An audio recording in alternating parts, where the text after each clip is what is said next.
When you open InDesign CS5 for the first time, your screen is going to look something like this. May vary a little bit, but basically you're going to have the welcome screen in the middle here.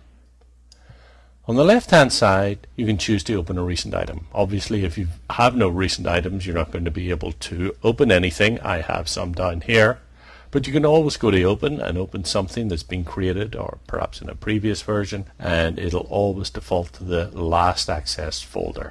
I'll just cancel out of this here. If you're starting something new, you can create a new document, and that's what you're going to be using most of the time. Documents, whether you're creating letterhead, brochures, or catalogs, you'll start with a document.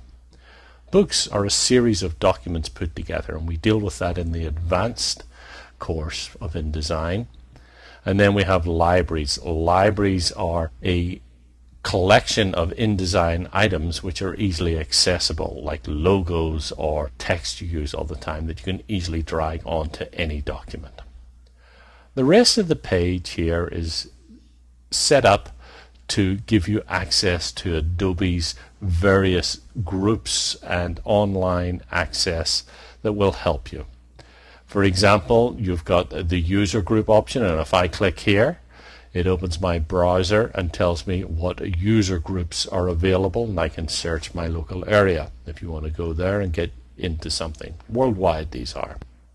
You also have InDesign plugins. These are plugins and you can add to help the creativity in InDesign, and they're usually for very specific uses. For example, here's one that you can use in InCopy.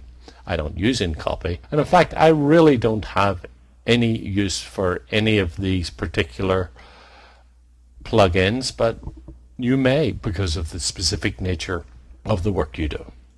Let me just go back here and look at one more. That's Adobe TV. Here you can go and view videos made by Adobe, and some of these are fun, especially you're finding out an overview of some of the other features in InDesign. So you can go through and play with these things here as you wish.